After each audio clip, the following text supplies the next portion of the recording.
कहानी की शुरुआत में हम कैरिक को देखते हैं, जो एक जवान शेप शिफ्टर है। वो अपने परिवार के साथ पहाड़ों में रहता है। वो चाहे तो इंसानी रूप ले सकता है, लेकिन ज्यादातर समय वो एक कूगर के रूप में गुजारता है। कूगर अमेरिका में पाई जाने वाली एक बड़ी बिल्लियों की नस्ल है, जैसे हमारे यहाँ पे तेंदुआ और चीता। खैर, उसके परिवार वाले उसे मना करते हैं कि इंसानों से बात मत किया करो, लेकिन धीरे धीरे उसका मन इंसानों को समझने का हुआ तो उसने अपने परिवार को छोड़ दिया और फिर बाद में एक इंसानी परिवार ने उसे गोद ले लिया। एक दिन सुबह जब वो अपने नए परिवार के साथ नाश्ता कर रहा था, उसने अखबार में एक खबर देखी। उस खबर में लिखा था कि पिछले कुछ दिनों से अलग अलग तरह के जानवर इंसानों पर हमले कर रहे हैं। ये हमले लगातार बढ़ रहे थे। उस दिन सुबह कैरिक ने अपने भाई बहन को बाय कहा और फिर अपनी माँ के साथ गाड़ी में बैठकर निकल गया। उसकी माँ मेलेडी उसे एक नया स्कूल दिखाने लाई थी। सफर के दौरान कैरिक ने देखा कि 2 कौवे उसके पीछे उड़ रहे हैं। उसे लग रहा था कि शायद ये भी शेप शिफ्टर हैं। शाम को सभी परिवार के लोग थक गए और रास्ते में एक होटल में रुक गए, लेकिन वो कौवे अभी भी उनके पीछे थे। रात में कैरिक ने बाहर से कोई आवाज सुनी। वो खिड़की तक गया और देखा कि भेड़ियों का एक झुंड गली की तरफ जा रहा था। अचानक सामने वाली बिल्डिंग की बिजली चली गई। अगली सुबह ये परिवार फिर से रोड पर निकल गया और कुछ घंटों बाद क्लियर वाटर हाई स्कूल पहुंचा। गाड़ी से उतरते ही कैरिक को उस पर शक हुआ। उसने देखा कि वही कौवे जो पीछे लगे थे अब स्कूल के स्टूडेंट बने खड़े हैं। तभी प्रिंसिपल लीजा वहाँ पर आई और कैरिक का स्वागत किया। उसने कैरिक की माँ से पूछा कि कैरिक आपको मिला कैसे। इस पर एना ने बताया कि उसके असली माँ बाप कभी नहीं मिले। कुछ साल पहले मुझे एक फोन आया कि एक लड़के को रेस्क्यू करना है। जब मैं वहाँ पर गई तो कैरिक बिल्कुल डरा सहमा बैठा था। एना ने उसे बड़े प्यार से समझाते हुए अपने पास बुलाया और कैरिक उसे इतना अच्छा लगा कि उसने अपने पति को मनाया कि इसे हम ही रख लेते हैं। कैरिक बाकी किसी पर भरोसा भी नहीं करता था। इसी वजह से एना और उसके पति ने आखिर में उसे गोद ले लिया। जैसे ही कैरिक ने 10वीं कक्षा पास की तो मुझे इनविटेशन मिला आपके स्कूल से। उसने सोचा कि शहर से थोड़ा दूर शायद कैरिक खुश रहेगा, क्योंकि अपने पुराने शहर वाले स्कूल में वो ज्यादा खुश नहीं था। खैर, अब लीसा ने एना से कहा कि मुझे कैरिक से अकेले में बात करनी है। एना के जाते ही लीसा ने कहा कि मैं तुम्हारा राज जानती हूँ। उसने बताया कि इस स्कूल में सभी शेप शिफ्टर हैं, तुम भी वही हो, इसीलिए तुम्हें इन्विटेशन आया है। मेरे यहाँ स्कूल के किसी भी आदमी के आगे अपना राज छुपाने की जरूरत नहीं है। अचानक स्कूल का अलार्म बज गया। प्रिंसिपल तुरंत निकल गई, ये देखने के लिए कि क्या हुआ है। उसने देखा कि कैरिक की माँ और बहन कैंपस में यूं ही घूम रही थीं। तो लीसा ने अपने असिस्टेंट से कहा कि उन्हें जल्दी यहाँ से ले जाओ, कहीं वो किसी को बदलते हुए ना देख लें। इतने सारे अलग अलग प्रजाति के जानवरों को एक जगह पर इकट्ठा देखकर कैरिक बहुत खुश हुआ। उसने पहली बार अपने जैसे और शेप शिफ्टर्स देखे थे।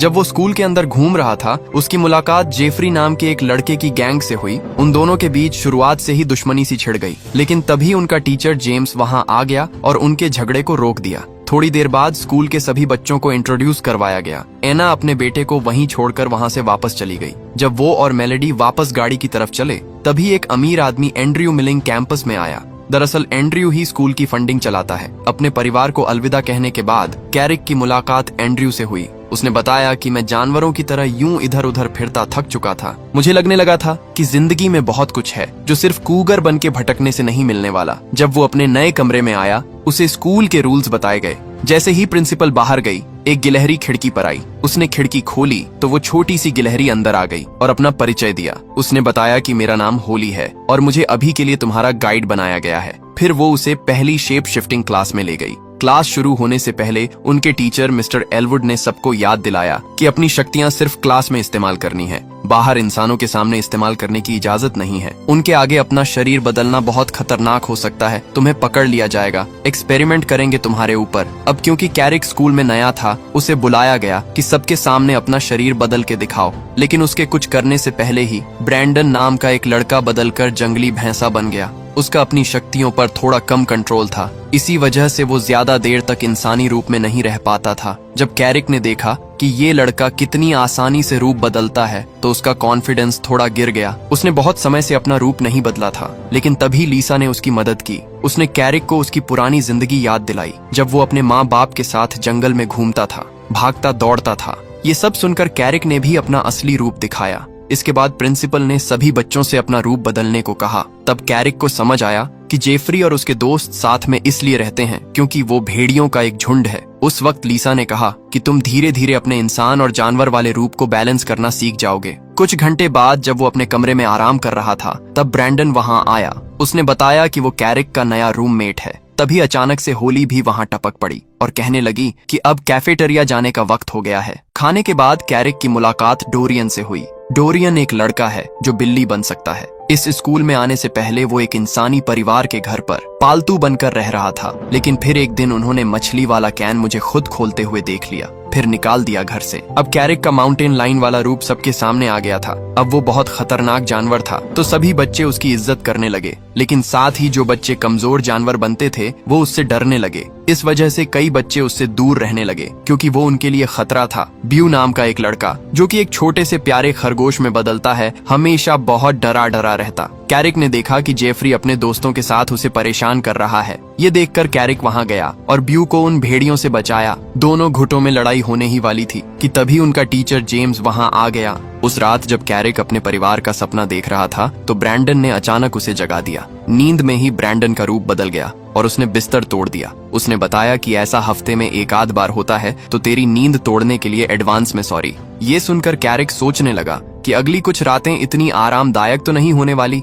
अगली सुबह कॉम्बैट क्लास में बर्थ और ब्रैंडन को लड़ाई के लिए बुलाया गया, लेकिन ब्रैंडन अपना जंगली भैंसा लड़ने से पहले ही भाग गया। उसने कहा कि मैं लड़ाई वड़ाई में विश्वास नहीं करता, प्यार से नहीं रह सकते क्या हम। अब उसकी जगह पर कैरिक को बुलाया गया। जब टीचर ने देखा कि कैरिक को अपनी शक्तियों पर भरोसा नहीं है, तब आंद्रे वहां पर आया। उसने उसे एक छोटी सी पोटली दिखाई जिसके अंदर एक कूगर का पेशाब है और कहा कि इसे ध्यान से सूंघो। कैरिक ने ऐसा किया और तुरंत उसका रूप बदल गया। लड़ाई के मैदान में आकर छोटा होने के बावजूद उसने बर्था को अपनी ताकत दिखाई। इसके बाद लीरॉय और डोरियन को बुलाया गया, लेकिन जैसे ही डोरियन ने इस कंक को सूंघा वो तुरंत वहां से भाग गया और लड़ाई छोड़ दी। इस तरह लीरॉय आसानी से जीत गया। क्लास के आखिर में एंड्रियो ने कैरिक को बुलाया। उसने कहा कि मैं तुम्हें लड़ना सिखाऊंगा। उसने उसे वही पहले वाली पोटली देकर कहा कि आगे चलकर बहुत तरक्की करोगे तुम। जब जेफरी ने देखा कि स्कूल का स्पॉन्सर कैरिक पर ज्यादा ध्यान दे रहा है तो उसके मन में जलन उठी। उसने कैरिक को चुनौती दी कि अगर दम है तो 2 भेड़ियों से लड़ के दिखाओ। जेफरी ने कहा कि अगर तुम जीत गए तो हम तुम्हें कभी तंग नहीं करेंगे। शाम को कैरिक अपने नए दोस्तों के साथ ट्री हाउस गया। उसने उन्हें बताया कि वो चुनौती ले चुका है। ये सुनकर ब्रैंडन तो चिंता में पड़ गया। उसने कहा कि अगर लड़ते हुए पकड़े गए ना तो तुम्हें स्कूल से निकाल देंगे। लेकिन कैरिक ने कहा कि एक बार शेर ने जो बोल दिया वो बोल दिया। जब होली समझ गई कि हम इसका मन तो नहीं बदल पाएंगे, तो उसने कहा कि हम भी जितना हो सकेगा तुम्हारा साथ देंगे। ब्रैंडन ने कहा कि मैं भी देखने जाऊंगा कि कैसे तुम उन भेड़ियों के छुड़ाओगे। उस रात तीनों दोस्त चुपके से हॉस्टल से निकल गए। कैरिक ने अपनी जेब से वही पोटली निकालकर सूंघी और अचानक बदल गया। जब वो उस जगह पर गया जहां लड़ाई होने वाली थी, उसने पूछा कि वो कौन से 2 भेड़िए हैं जो लड़ेंगे, लेकिन तब जाकर उसे समझ आया कि उसके साथ तो धोखा हुआ है। 2 भेड़ियों की बजाय जेफरी और उसका पूरा झुंड उसके चारों तरफ आ गया। फिर भी कैरिक पीछे नहीं हटा। वो उन सबसे ज्यादा ताकतवर था, लेकिन भेदियों ने पीछे से हमला किया और सब मिलकर उसे गिराने लगे। अपने दोस्त को मुश्किल में देखकर होली ने ब्रैंडन को पहाड़ी से धक्का दे दिया ताकि वो रूप बदलकर लड़ाई में जा सके। ब्रैंडन ने भेड़ियों का ध्यान भटकाया और कैरिक ने हमला किया। तब जेफरी और उसका झुंड मजबूर होकर पीछे हटने लगे। अगली सुबह क्लास में जेम्स ने देखा कि कुछ बच्चे घायल हैं। उसने उनको मरहम पट्टी के लिए भेजा। जब उनसे पूछा गया कि चोट कैसे लगी तो सब अलग अलग बहाने लगाने लगे, लेकिन ये साफ पता चल रहा था कि उन्होंने रात को लड़ाई की है। प्रिंसिपल लीसा ने कैरिक को बुलाया थोड़ी पूछताछ के लिए, लेकिन उससे पहले ही एंड्रयू उसे अपने साथ ले गया। गाड़ी में चलते हुए एंड्रयू ने बताया कि मैं जानता हूँ कल रात क्या हुआ। उसने कहा कि एक असली माउंटेन लायन को अकेले ही सारे भेड़ियों को हरा देना चाहिए था, चाहे वो 4 हो चाहे 10। कैरिक ने बताया कि मैंने अपने परिवार को दरअसल छोटी उम्र में छोड़ दिया, इसीलिए मैं कभी शिकार करना सीख नहीं पाया। ये सुनकर एंड्रयू ने कहा कि मैं तुम्हें शिकार करना सिखाऊंगा, क्योंकि वो चाहता है कि कैरिक एक असली शिकारी बने। जब वो स्कूल वापस आए तो लीसा ने एंड्रयू को डांटा और कहा कि किसी भी स्टूडेंट को खास ट्रीटमेंट नहीं देना। फिर उसने कैरिक से भी कहा कि अगर यहाँ पर रहना है तो नियमों के हिसाब से रहना होगा। साथ ही प्रिंसिपल ने धमकी दे डाली कि अगर आज के बाद लड़ाई करते हुए पकड़े गए तो सीधा बाहर। लीसा के जाने के बाद होली और ब्रैंडन आए। उन्होंने पूछा कि क्या हुआ। तब कैरिक ने ल्यू को जंगल की तरफ जाते देखा। वो तुरंत उसके पीछे गया। दोनों ने टीचर्स को बात करते सुना। वो कह रहे थे कि जानवरों के हमले इंसानों पर बढ़ रहे हैं, जो कि बहुत अजीब बात है। जानवर शहर में जाकर क्या करेंगे? जरूर इसमें शेप शिफ्टर्स का हाथ है। परेशानी ये है कि अगर इंसानों को उनके बारे में पता चल गया तो दोनों प्रजातियों का एक साथ रहना नामुमकिन हो जाएगा। इंसान जिस चीज को समझ नहीं पाते उससे डरते हैं और फिर वो उन्हें खत्म करने लग जाएंगे। इसीलिए अब लीसा और वुड वॉकर काउंसिल को एक प्लान बनाना है जिससे और हमले ना हो। वापस आते वक्त कैरिक ने ल्यू को बताया कि जब मैं अपनी माँ के साथ यहाँ पर आ रहा था तो उसने 4 भेड़ियों को इंसानों पर हमला करते देखा था, और अब तो ये बात पक्की है कि वो जेफरी और उसके दोस्त ही थे। अगले दिन एंड्रयू कैरिक को जंगल ले गया उसकी पहली ट्रेनिंग के लिए। उसने कहा कि वो जितनी बार रूप बदलेगा उतनी ही आसानी से अपने दोनों रूपों को कंट्रोल कर सकता है, तब जाकर तुम अपनी पूरी ताकत को समझ पाओगे। शिकार शुरू होने से पहले कूगर ने अपना शिकार चुना और धीरे धीरे दूर गया ताकि एक जाल बिछा सके, और बड़ी फुर्ती से उसे अपना शिकार बना लिया। वापस इंसानी रूप में आते वक्त कैराग थोड़ा भावुक हो गया। उसने पूछा कि मुझे अपनी इंसानी फैमिली की बहुत याद आती है, क्या आपकी भी कोई फैमिली थी? एंड्रयू की आंखों में एक पुराना दर्द चमक उठा। उसने कहा कि मेरी एक बीवी और नन्ही सी बेटी थी जिन्हें बेरहम शिकारियों ने मार डाला, इसीलिए मैं इन इंसानों को खदाने बनाने से रोक रहा हूँ ताकि जानवर अपनी सरजमी पर चैन की सांस ले सके। स्कूल लौटकर कैराग ने बड़े गर्व से अपने पहले शिकार का जिक्र किया, मगर ये सुनकर ल्यू नाराज होकर वहां से चली गई। कैराग उसे मनाने बढ़ा तो होली ने उसे रोक लिया। उसने एक कड़वा सच बताया। उसने कहा कि लू की माँ को एक पूमा ने ही मारा था। वो उस जख्म को आज तक नहीं भूल पाई है, इसीलिए प्रोफेसर एलवुड ने उसे तुमसे दूर रहने की नसीहत दी है। कैराग उसे समझाने के लिए पीछे भागा, पर लू दुखी थी और वो एक हिरण बनकर घने जंगल में ओझर हो गई। रात के सन्नाटे में कैराग ने जेफरी और उसके साथियों को कहीं जाते देखा। वो चुपके से उनके पीछे हो लिया। वो भेड़िए एक माइन ऑफिस में तोड़फोड़ कर रहे थे। कैराग को वहां देख जेफरी ने उस पर हमला कर दिया, मगर एंड वक्त पर एंड्रयू ने आकर मामला संभाल लिया। एंड्रयू उन्हें अपने घर ले गया। उसने भेड़ियों को तो वापस भेज दिया, पर कैराग को वहीं रोक लिया। उसने अपनी बीवी और बेटी की तस्वीर दिखाते हुए बड़े दुखी मन से कहा, देखो कैराग, एक शिकारी ने इन्हें मारकर इनकी लाशों को ट्रॉफी की तरह सजाया था। इंसानों के दिल में हमारे लिए कोई जगह नहीं है। वो अपने मुनाफे के लिए जंगलों को श्मशान बना रहे हैं। तुम्हें पता है, इंसानों ने आजाद परिंदों से कहीं ज्यादा मुर्गियों को पिंजरों में कैद कर रखा है। उसने आगे कहा, काउंसिल पिछले 50 सालों से उन्हें समझाने की कोशिश कर रही है, पर कुछ नहीं बदला। मैं चाहता हूँ कि तुम मेरे इस मिशन का हिस्सा बनो। मैं वादा करता हूँ कि हम किसी इंसान की जान नहीं लेंगे। कैराग उलझन में था। उसने संभल कर जवाब दिया, मैं अभी इन सब बातों को पूरी तरह समझ नहीं पाया हूँ। मुझे थोड़ा वक्त चाहिए। वहां से लौटकर वो होली और ब्रैंडन के पास पहुंचा। होली ब्रैंडन को एक पेड़ के तने के पास ले गई थी ताकि वो अपनी ताकत की प्रैक्टिस कर सके। जोश में आकर ब्रैंडन ने जंगली भैंसा बनकर तने को ऐसी टक्कर मारी कि वो सड़क की तरफ जा गिरा। इत्तेफाक से एना और उसकी फैमिली कैराग से मिलने आ रही थी। ब्रैंडन की टक्कर से उनकी गाड़ी का एक्सीडेंट हो गया। उसी टूटी हुई कार के साथ एना स्कूल पहुंची। मेल्डी ने कैराग को उस रहस्यमयी भैंसे और कार के बारे में बताया, पर कैराग खामोश रहा। एना ने मुस्कुराते हुए कहा, कैराग, हम अगले हफ्ते हकिंग पर जा रहे हैं,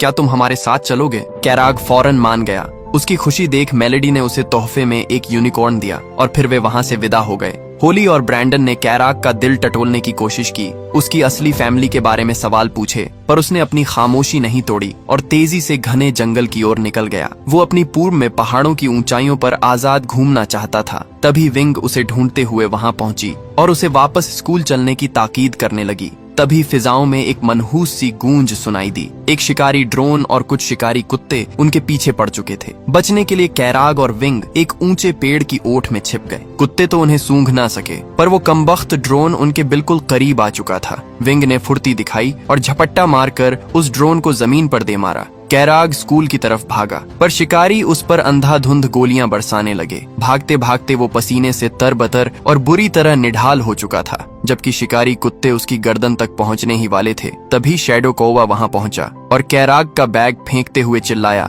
कैराग, तुम्हें फौरन इंसान बनना होगा, वरना ये कुत्ते तुम्हें फाड़ डालेंगे। कैराग की हिम्मत जवाब दे चुकी थी। वो चाहकर भी खुद को ट्रांसफॉर्म नहीं कर पा रहा था, मगर तभी बैग से मेलेडी का दिया हुआ वो नन्हा सा यूनिकॉर्न बाहर गिरा। उसे देखते ही कैराग को अपनी इंसानी फैमिली की मोहब्बत याद आई और देखते ही देखते वो इंसान में बदल गया। कुत्तों ने एक इंसान को देख अपना इरादा बदल लिया और वहां से चले गए। कैराग इस कदर थक चुका था कि वहीं बेसुध होकर गिर पड़ा। जब उसकी आंख खुली तो वो एंड्रयू के घर में था। होश आते ही कैराग ने सहमे हुए लहजे में कहा, एंड्रयू, वो शिकारी पूरी तैयारी के साथ आए थे।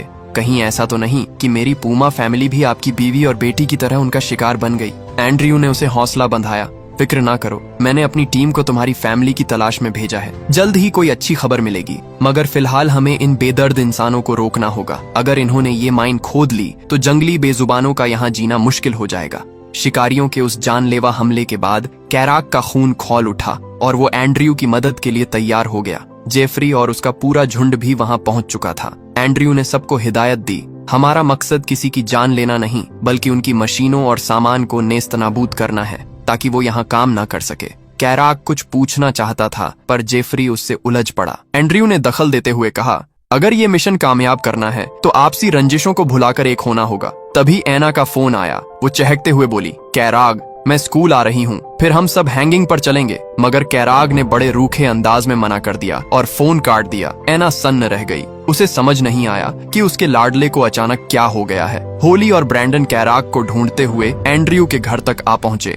होली ने हैरानी से पूछा, तुम यहाँ क्या कर रहे हो और ये गाड़ियाँ कहाँ जाने की तैयारी में है? कैराग ने नजरें चुराते हुए कहा, हम बस घूमने जा रहे हैं, तुम दोनों यहाँ से चले जाओ वरना खतरे में पड़ जाओगे। ब्रैंडन को उसकी ये बेरुखी चुभ गई और वो गुस्से में वहां से चला गया। होली भी उसके पीछे निकल गई। कैराग अब एंड्रयू की टीम के साथ माइंड साइट पर था। रास्ते में उसने जेफरी की दोस्त टिकानी से उसकी कहानी पूछी। टिकानी ने बताया, मेरे गांव के सभी लोग वुड वॉकर्स हैं। उन्होंने ही मुझे क्लियर वाटर स्कूल भेजा है ताकि मैं अपनी ताकतों पर काबू पा सकूं। कैराग ने कहा, तुम तो इतनी समझदार हो, फिर उस बेवकूफ जेफरी के साथ क्यों रहती हो? टिकानी मुस्कुराई और कहा कि भेदिए हमेशा झुंड में रहते हैं। एक तन्हा पूबा होने के नाते शायद तुम ये वफादारी नहीं समझ पाओगे। वे सब उस जगह पहुंच गए जहां मजदूर बड़ी बेरहमी से पेड़ों को काट रहे थे। ये मंजर देख वुड वॉकर्स के सीने में आग सुलगने लगी। वहां लकड़ियों का एक विशाल ढेर लगा था। एंड्रू ने हुक्म दिया, हम इन लकड़ियों को खाई में गिरा देंगे ताकि इंसानों का बड़ा नुकसान हो, पर उससे पहले यहाँ मौजूद हर इंसान और बेगुनाह जानवर को यहाँ से खदेड़ दो।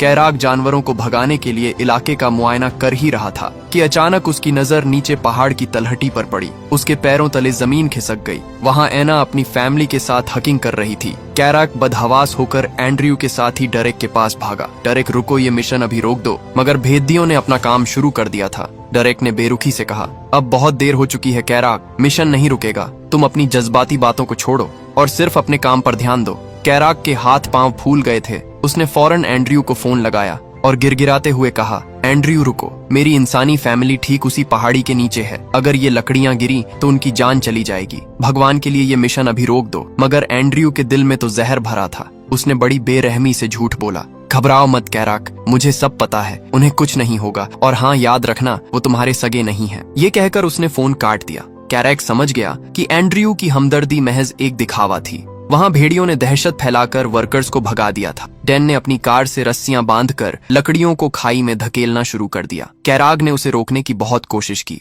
पर वो नहीं माना। तभी एंड मौके पर ब्रैंडन मसीहा बनकर आया। उसने अपनी विशाल बाइसन फॉर्म का इस्तेमाल किया और अपनी पूरी ताकत लगाकर उस चलती हुई गाड़ी को रोक दिया।